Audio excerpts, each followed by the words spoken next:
So we have today as a presenter Sacha Darke from the University of Westminster, where Sacha is a reader in criminology.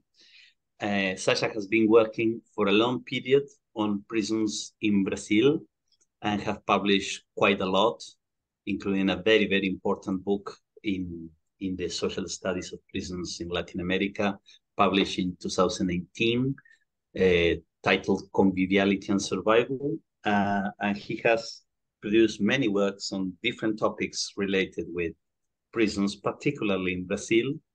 And today he will present part of his new research project, the research in which he's working today. The title is Beyond the State and Without Police. So Sacha will present for 30 minutes and then we will have time for our discussion. Thank you so much, Sacha, for accepting this invitation. It's wonderful to have you here. The floor is yours. That's great. I'm going to share the perfect. That's there now, isn't it? Okay, so so thank you very much, Richard and Maximal, for the invitation.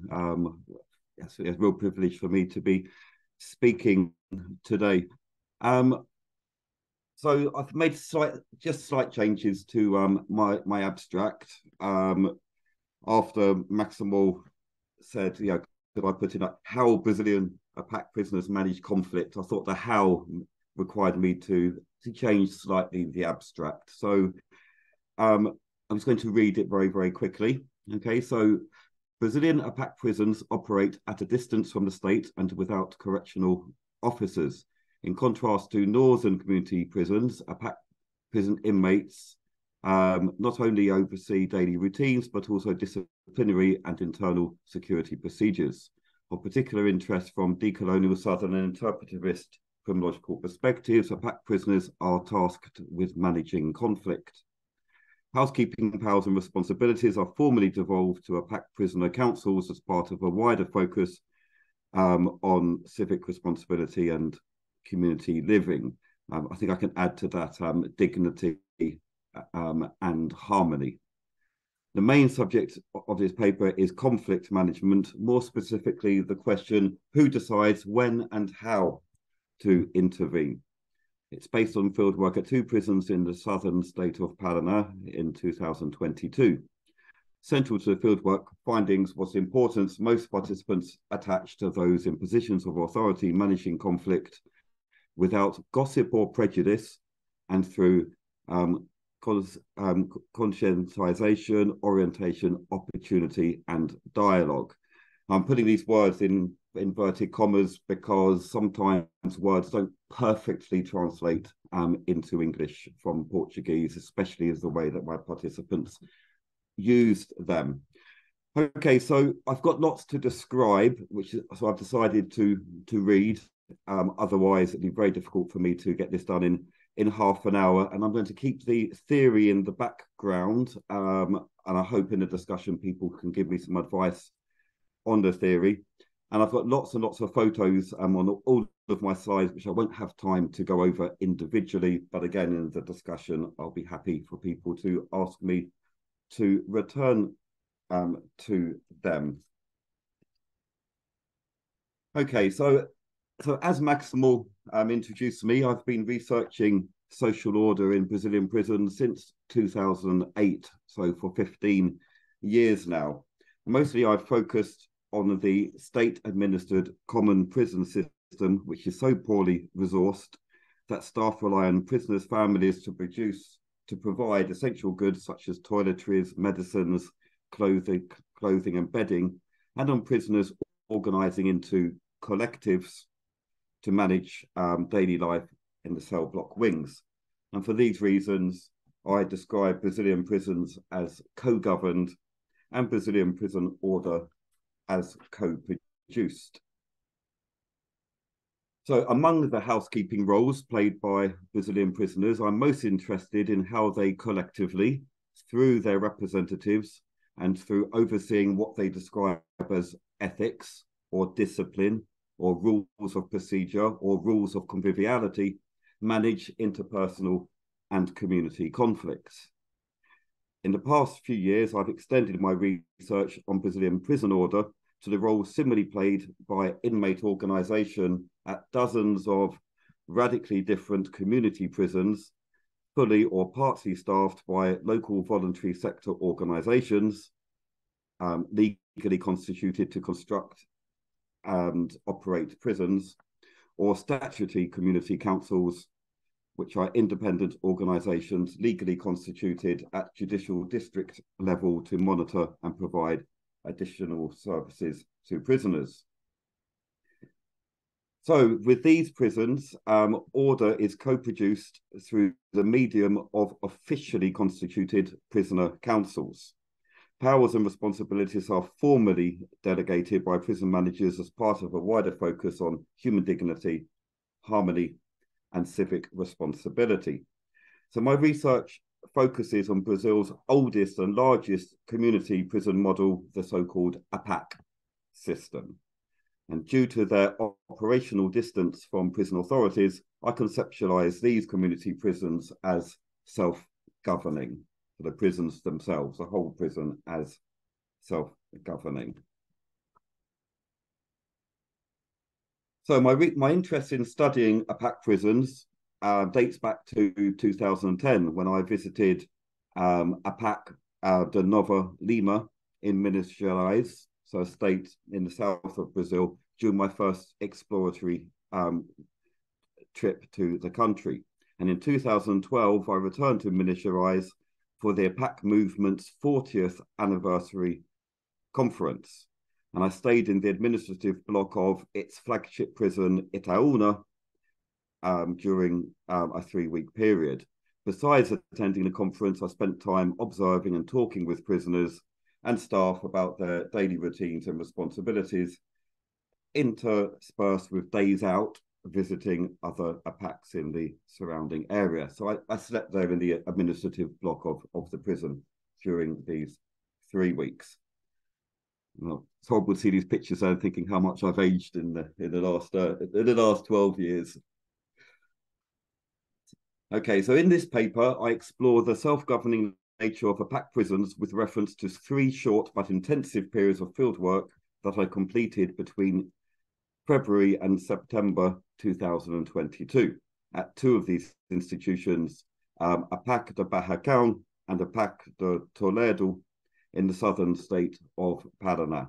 So this is south from São Paulo. So both prisons held sentenced adult male offenders. I directed my fieldwork to exploring the circumstances that allowed inmate involvement in conflict management to contribute towards what I observed as positive institutional environments. And I'm still dividing my findings into 5 areas of mostly inductive thematic analysis relating to the balance of authority that I observed at the 2 prisons, their underlying mission and core values, and the situated legitimacy of their conduct norms, interventions, and procedures. So the main subject matter of this paper is the latter, procedures, more specifically the question, who decides how and when to intervene in conflict? So Barracão consists of closed and semi-open units and has an operating capacity of 46 prisoners. I completed my field work on its closed unit, which held 31 prisoners. I initially visited the prison for 2 weeks of participatory observations and ethnographic interviews. And then I returned 7 months later for a 3rd week of field work that also included focus group and individual interviews with prisoners and staff. Toledo has an operating capacity of 54 prisoners. It was the 4th APAC prison to be inaugurated in Paraná. It received its first prisoners in March 2022. It only has a closed unit, and I also completed initial 2 weeks of field work there just 2 months after it had opened. At that time, there were still only 9 prisoners.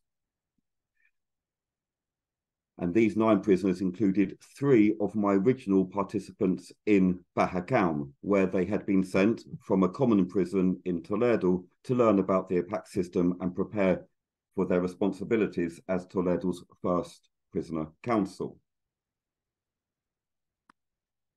So when I returned 4 months later for interviews, there were 15 prisoners. One of the original prisoners had escaped 2 weeks previously while working at the entrance to the cell block. And one of the new prisoners was released in that last week that I was there.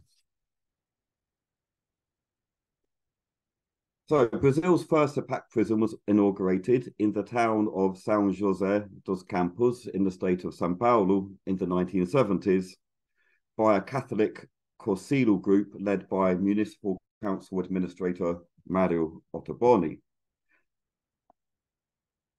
So the group originally called itself Loving Your Neighbour, You Will Love Christ, and later changed its name to the Association for the Protection and Assistance of Convicts, while maintaining the acronym APAC.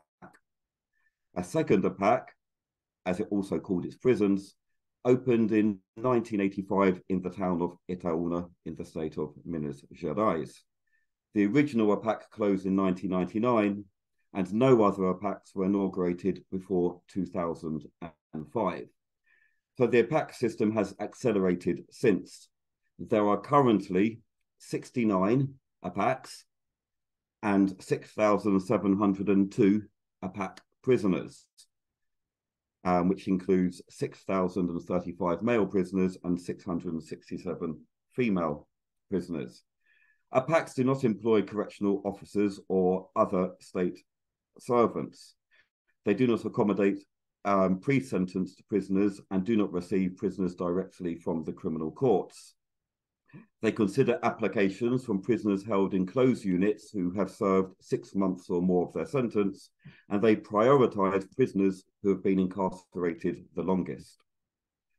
Most APACs operate semi-open as well as closed prison regimes, allowing prisoners to remain until they complete the custodial element of their sentence.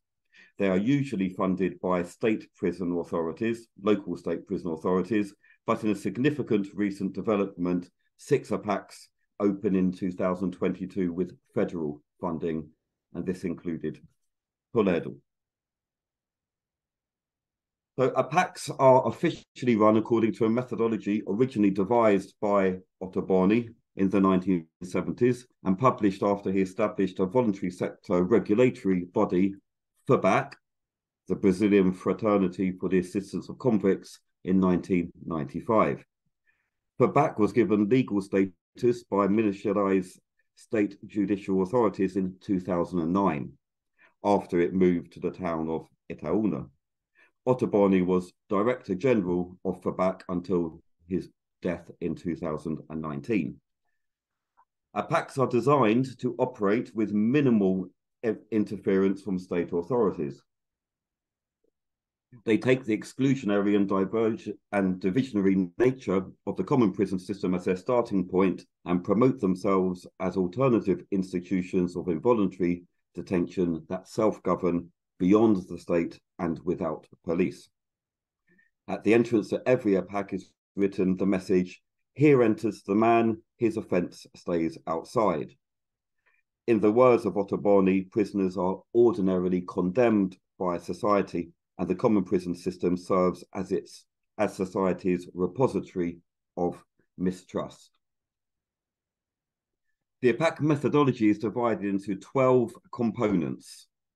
7 of these, on the left-hand side, work, legal assistance, healthcare, human appreciation, merit, spirituality, and a 3-day correctional course, Journey of Liberation with Christ, relates to techniques of rehabilitation.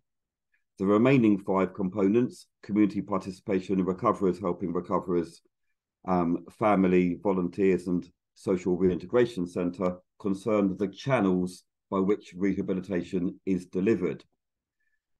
Techniques of rehabilitation are less relevant to the self-governing nature of APAC prisons, as are the methods for delivering them. So I'll be focusing on the right-hand side here. In practice, the 5 listed channels by which APACs deliver rehabilitation can be reduced to 2: community participation and recoverers helping recoverers. Family and volunteers simply indicate the people from the local community that regularly visit or work in the place of state agents. Social Reintegration Centre indicates no more than the official name given to an APAC, and that APACs not only recruit staff, but also take offenders from their local area. So APACs are recognised by Brazilian state authorities to be the most humane prisons in the country and the only prisons not to breach its constitution. Like Itaúna, Barracão, and Toledo, comply, according, certainly in my view, with universal and regional standards demanded by human rights organisations. The APAC system can be considered human rights respecting in the sense that it provides radical alternatives to punitive detention that are dignifying and harmonious and promote detainees' futures through civic as well as economic and social engagement. So the APAC system can be considered dignifying in 2 senses. Firstly, it provides humane living conditions. So very briefly, 2 examples are the quality of food and healthcare. So meals are prepared on site from well-stocked kitchens and are usually eaten together by all prisoners and staff. And concerning health, prisoners are taken to a local doctor's surgery or hospital whenever they need medical attention, rather than be left to suffer in the cell blocks. So APACs are also dignifying to the extent that they are permissive. So in contrast to the strictness of their daily routines that I'll mention in a moment, behavioural norms, though not, as we will see, behavioural expectations, are no stricter than is typically the case in other closed institutions such as residential hospitals, children's homes, or therapeutic communities, for example, being banned from violence, sex, drug and alcohol consumption. Prisoners also spend their evenings and weekends in free association.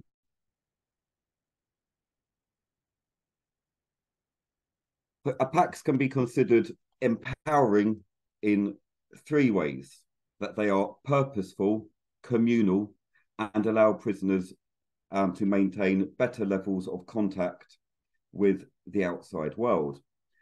So regarding contact with the outside world, the extent to which APACs are externally as well as internally communal, inmates are only able to phone home for 7 minutes 3 times a week, but their families are allowed to visit for 4 hours every Sunday and overnight every 2 weeks. Family events like Father's, Mother's and Children's Days, for example, are celebrated in the prisons. And at Barracão, I attended a children's birthday party when I was there, and I was also shown pictures from one of the prisoners there of his wedding ceremony, not his ceremony, the party after his wedding. It also happened in the prison.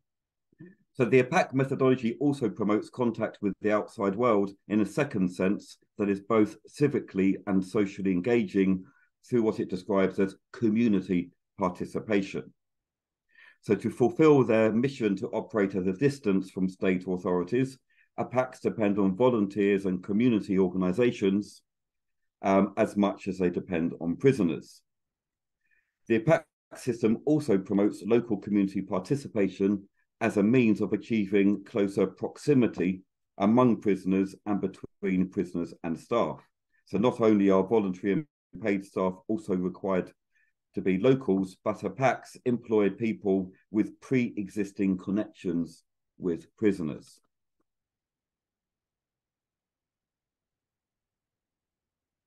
Lastly, Though not a formal part of its methodology, the APAC prison system encourages former APAC prisoners to work as volunteers and prison staff.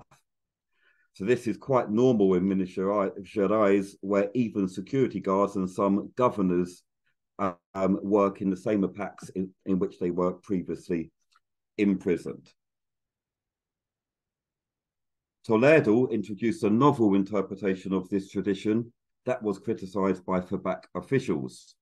The first head of security and 4 security guards appointed were all former common prison guards.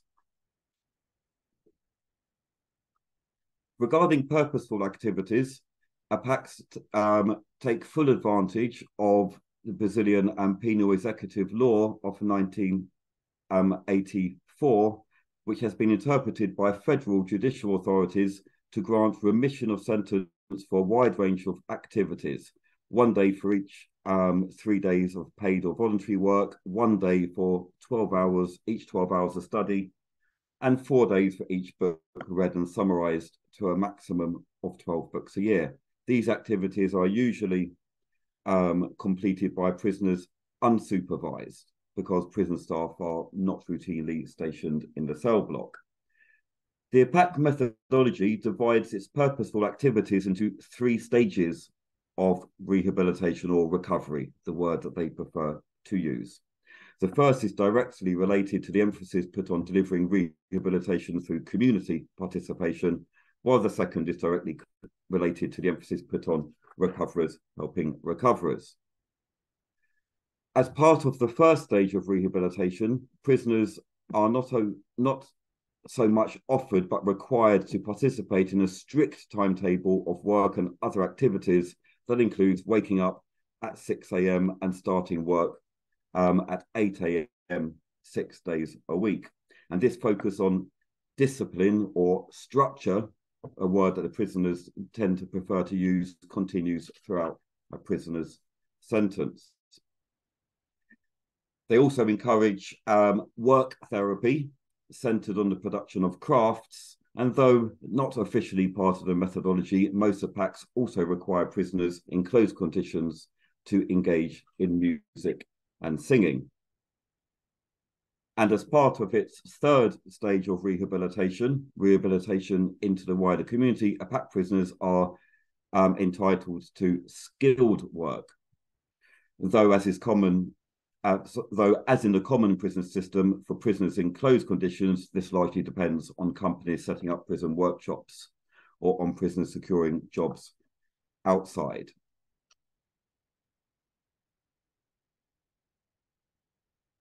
Okay, so of particular significance to my research, and as a major part of the middle stage of rehabilitation, APAC prisoners are responsible for all institutional routines.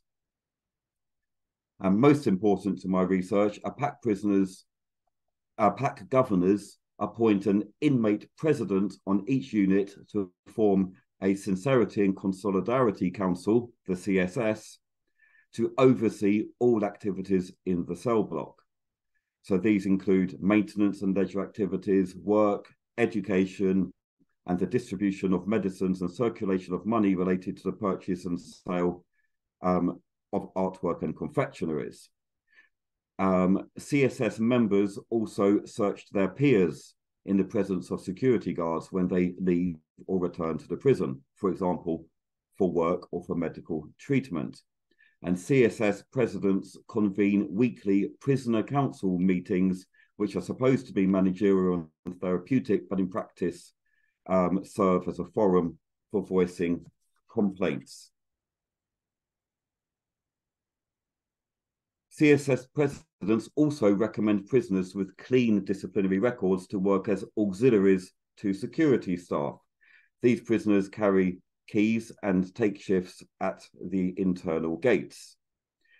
At both prisons, Toledo and Barracão, staff were not overly concerned that an auxiliary might be tempted to escape.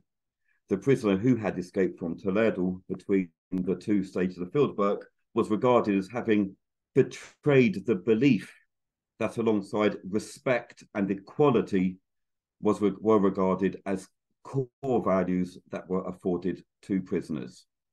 And only one prisoner has escaped from Bahakal since it opened in 2012. Lastly, CSS presidents select cell representatives. Like cell representatives across much of Brazil's common prison system, APAC cell representatives' main responsibilities are to oversee morning and evening chores such as cleaning, washing, tidying and showering, and to deal with conflicts that arise among their cellmates. Cell representatives also chair weekly cell meetings, which are meant to focus on prisoners' responsibilities and anxieties, but in Bahakal, like prisoner meetings, were more likely to focus on complaints about staff and CSS members. Toledo had not yet started holding cell meetings when I was there.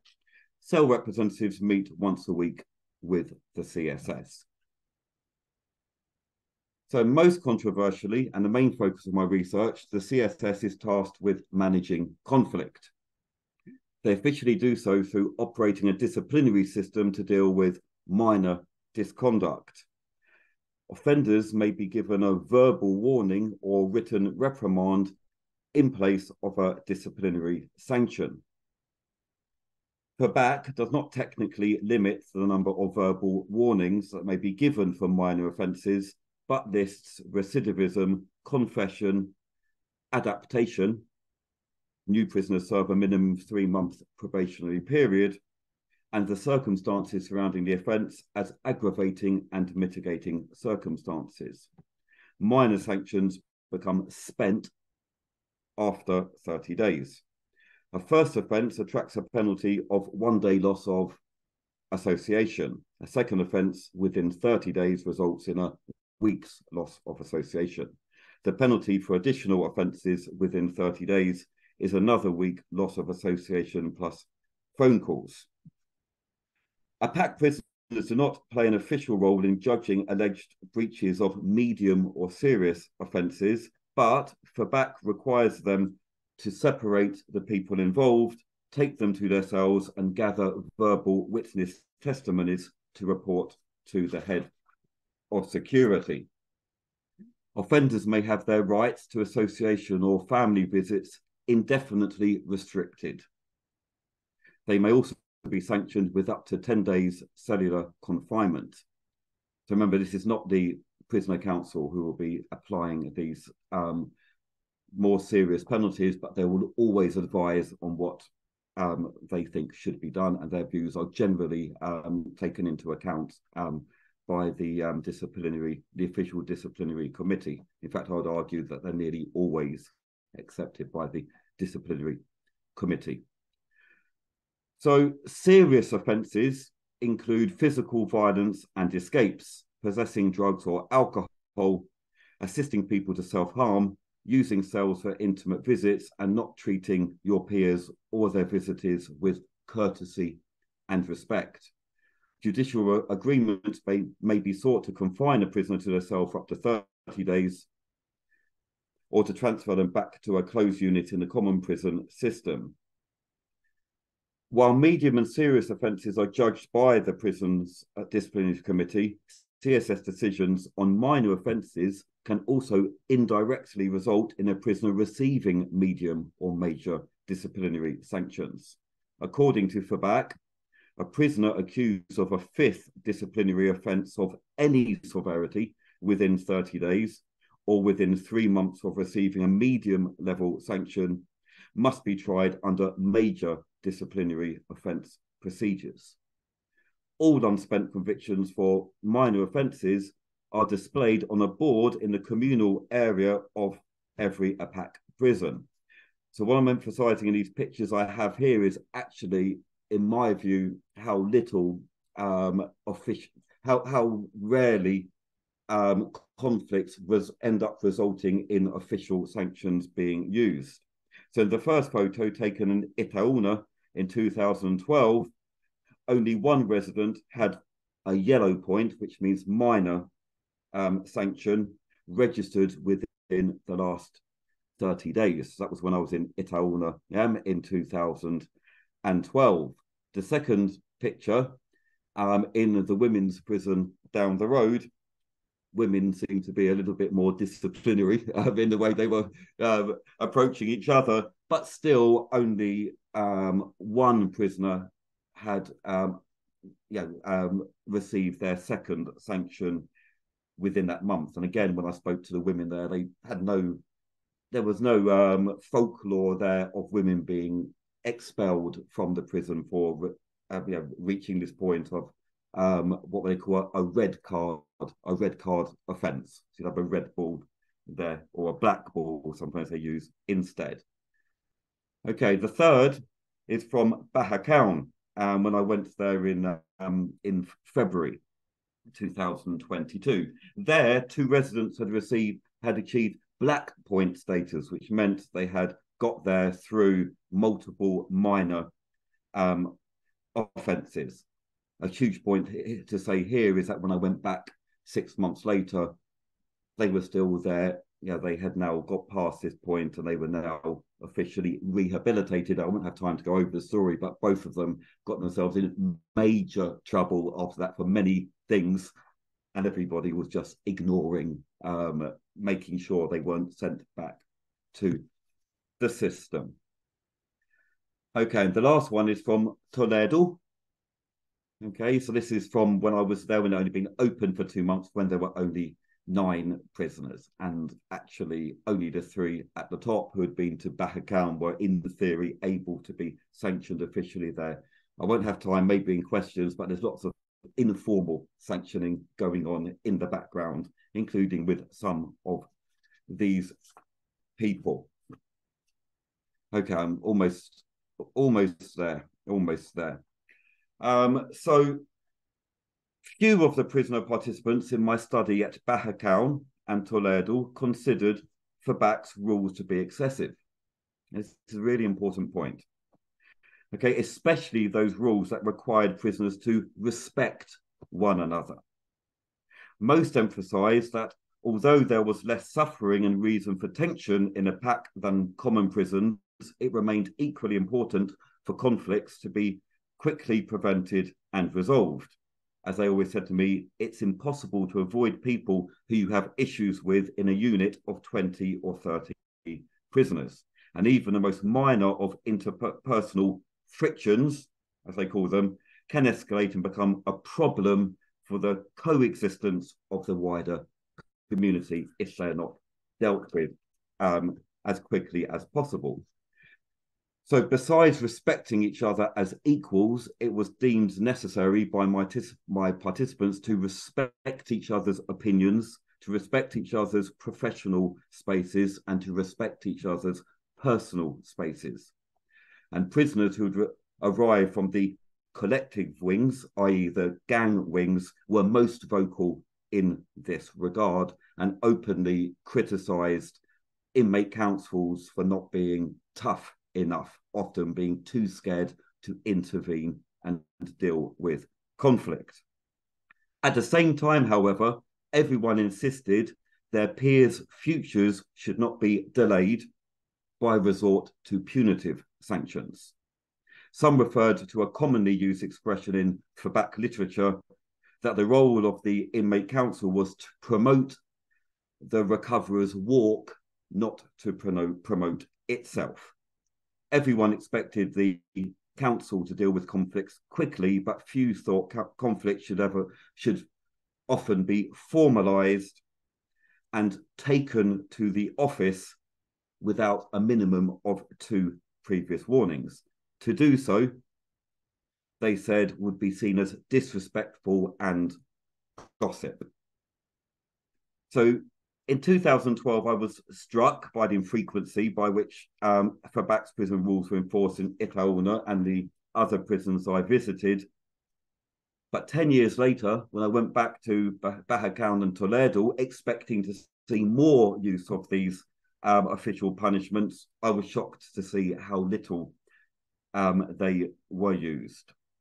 So 2 prisoners had been regressed previously from Bahakaun in the previous 18 months, but both had committed really serious disciplinary offences. One had been found with a phone Okay, the other had the other was to do with drugs. During the 8-month research period, 3 prisoners at Bahakoun were sanctioned for minor disciplinary offences and 1 for a medium disciplinary offence, which is very little when you look at the figures in a country like the United Kingdom. I don't have time to go over them, where you'll find official discipline being used much, much more in the APAC prisons. At Toledo, 1 prisoner was sanctioned for a medium disciplinary offence shortly after he had completed his probationary period. Okay, I know I've gone slightly over time, so I'm going to finish within a couple of minutes. At both prisons, I uncovered many more disciplinary breaches that might have been sanctioned. These included threats of violence, physical assaults, returning from home leave with traces of cocaine, and smuggling in tobacco, which is banned in Paraná prisons. These are all things that were basically ignored for reasons I won't go over now. So yeah, very few of my participants thought disciplinary rules should be applied to the letter, or that they could be applied to the letter, especially rules related to managing conflict, which they said are rarely one-sided. They always involve 2 people. So long as one of the parties accepted blame, most agreed even incidences of aggression could usually be resolved if the other party forgave them. So central to my understanding of this resistance was the importance my research participants attached to those in positions of authority managing conflict, as I've already said, without gossip, without prejudice, and through conscientization, orientation, opportunity, and dialogue. So if I can have 2 minutes, then we'll be able to receive some questions on this. So gossip, I love this word, and it means something so complicated, the ways that they use it. And every time I go through my transcripts, I'm coming up with different ideas. So gossip concerns the question when not to formalize conflict resolution.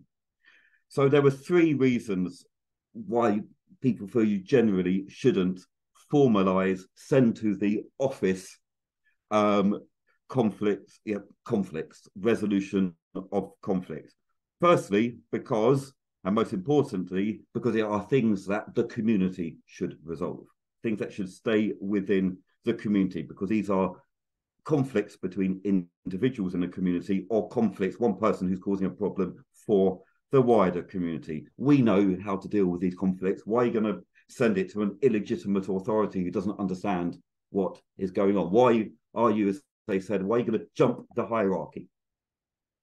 Okay, because the hierarchy for minor offences, conflicts, is within the community. The external, the police, get brought in only for more serious matters. Secondly, because many things don't need resolving. Why do we want, for example, for things which are too minor, why do we want to already bring in the authorities who are more likely to, because they don't know what they're doing, to discipline these people when it's just a minor, or it's a one-off event, or it's excusable because this person has, for example, things are going bad for them at home and they're anxious, they're concerned, and they do something stupid, take out their anger on somebody within the community. And thirdly, because some things, if you bring in formal sanctions, could lead to what they called prejudicing people by delaying their futures, by them having to, for example, return to the common prison system where they basically have to start again. This was the obsession everybody always had. We can't prejudice people's future. We do things without prejudice. We can't delay their futures. That's not helping them. You don't help people by delaying their future. Finally, dialogue concerned the question how to normally deal with conflict informally within the inmate community. And my participants spoke of 3 broad types of intervention. Now, the first one, I have to admit, very much comes from sort of gang mentality, is I can't even say this in English very well. Give somebody a conscience. Conscientization, if that's the right word. It sounds so much better in Portuguese than it does in English. Okay, this is more a kind of a general way, like general prevention or primary prevention. So, for example, the inmate council, I was there when the first day I arrived, 2 prisoners also arrived. They're immediately handed over to the inmate council within maybe 5 minutes, who give them their orientation and explain to them how things work there. And it felt a little bit awkward, but I sat down there with them, and the 2 prisoners who arrived, I got to know over the next couple of weeks. The prisoner meetings among that the president organises, again, no staff are allowed. This is all to do with sort of giving people this consciousness of how to leave your problems outside and to keep conflict under control inside. So second was this idea of directing people, of giving people orientation when they are in danger of creating conflicts. We might call this secondary prevention. So the classic thing people always said is this is what the cell rep is meant to do, or this is what the CSS is meant to do. When they see somebody anxious, you go and say, "What's up? Yeah, what's going on?" Yeah, and you let people get things off their chest, sit down and let them talk and get out all their frustrations before they take it out on the community. And finally, it's this wonderful use of this word opportunity. You must give people opportunities. It links the idea of not delaying their futures. And this is where they deal with people who have actually done something aggressive, or argued with somebody. You can imagine with 30 men, it's always when they're showing football. There's a football match, and then normally it's fine. And every now and again, someone's just done something a bit stupid. And once, somebody even got pushed in the chest. They knew that if this person was sent back to a common prison system, he was on a list of people to die, not just with the gangs, but also with the police. Yeah, because I won't say any more than that, obviously, because this is being recorded. They just don't want it. They're very careful, and they made sure that this was not going to lead to this person being sent back to the prison system. Okay, so I think I'll finish there. I've got a kind of a summary slide, but because of time, I think I'll leave it there. Okay, and otherwise we're not going to have any time for any questions. So I'll leave now, and we'll have 15 minutes, hopefully, for people to ask questions or give me some help. I'm glad I didn't go over any of the theory, because I wouldn't have had time. I would have been here for an hour. So thank you very much. Thank you very, very much, Sacha, for your very, very interesting presentation.